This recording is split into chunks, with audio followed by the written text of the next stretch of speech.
মানকাছৰত ভাৰতীয় পত্ৰকাৰ সংঘৰ জিলা সমিতিৰ কলা বেজ পৰিধান কৰি প্ৰতিবাদ শনিবাৰত মানকাছৰত ভাৰতীয় পত্ৰকাৰ সংঘৰ জিলা সমিতিৰ কলা বেজ পৰিধান কৰি প্ৰতিবাদ সাব্যস্ত কৰে। উল্লেখ্য যে ND24ৰ মুখ্য সম্পাদক ৰাজদীপ ভাইলং বৰুৱাক অভব্য আচৰণ কৰা বিধায়ক একে ৰছিদ আলমক ৰাজ্যসভাত ক্ষমা বিচৰাৰ দাবী। ক্ষমা নিবিচৰালৈ ভাৰতীয় পত্ৰকাৰ সংঘৰ জিলা সমিতিয়ে মানকাছৰত কংগ্ৰেছৰ সকলো বাতৰি বৰ্জনৰ সিদ্ধান্ত। ভাৰতীয় পত্ৰ সংঘ দক্ষিণ চালমাৰা মানকাছৰ জিলা সমিতিৰ সদস্যসকলে মানকাছৰত আজি দিনজোৰা কলা বেজ পৰিধান কৰি কৰ্তব্য পালনৰ লগতে বিধায়ক একে ৰছিদ আলমৰ অভব্য আচৰণৰ বিৰুদ্ধে প্ৰতিবাদ সাব্যস্ত কৰে। একে ৰছিদ আলম আনুষ্ঠানিকভাৱে ৰাজ্যসভাত ক্ষমা নিবিচৰালৈকে জিলা পত্ৰিকাৰ সংঘই কংগ্ৰেছৰ কোনো বাতৰি নকৰে বুলি সিদ্ধান্ত গ্ৰহণ কৰি জিলাখনত কংগ্ৰেছৰ সকলো বাতৰি বৰ্জনৰ সিদ্ধান্ত গ্ৰহণ কৰিছে।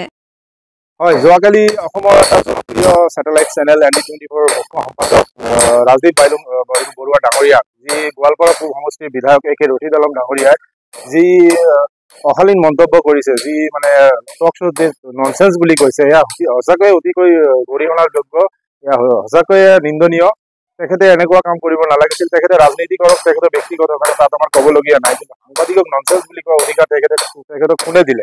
আৰু এই বিষয়লৈ কংগ্ৰেছৰ ওপৰ মহলৰ পৰা কি সিদ্ধান্ত লয় সেয়াও সময়ত লক্ষণীয় হ'ব। আৰু একে ৰছিদ আলম ডাঙৰীয়াই ৰাজহুৱাভাৱে ক্ষমা খুজিব লাগে, নহ'লে আমাৰ দক্ষিণ শালমাৰা মানকাছৰ জিলাৰ যি সাংবাদিকৰ যি সংগঠন আছে, আমি যেতিয়ালৈকে ৰাজহুৱাভাৱে ক্ষমা নোখোজে তেতিয়ালৈকে আমি কংগ্ৰেছৰ বাতৰি বৰ্জন কৰাৰ সিদ্ধান্ত গ্ৰহণ কৰিছোঁ।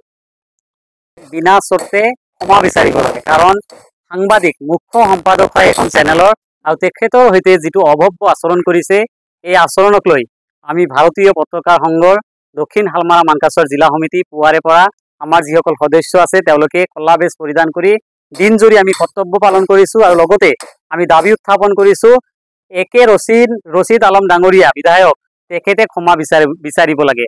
আৰু যদি ক্ষমা নিবিচাৰে তেতিয়াহ'লে যেতিয়ালৈকে ক্ষমা নিবিচাৰিব তেতিয়ালৈকে আমি মানকাছৰত ভাৰতীয় পত্ৰকাৰ সংঘৰ যিসকল সদস্য আছোঁ তেওঁলোকে কংগ্ৰেছৰ যিসমূহ বাতৰি, সেই বাতৰিসমূহ আমি বৰ্জন কৰাৰ সিদ্ধান্ত লৈছোঁ। যেতিয়ালৈকে ক্ষমা নিবিচাৰিব তেতিয়ালৈকে আমাৰ এই বৰ্জনৰ যি সিদ্ধান্ত এয়া অটুট থাকিব।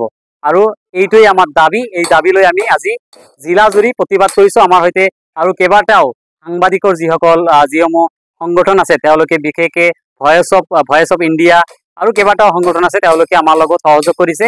একেলগে আমি প্ৰতিবাদ কৰিছোঁ।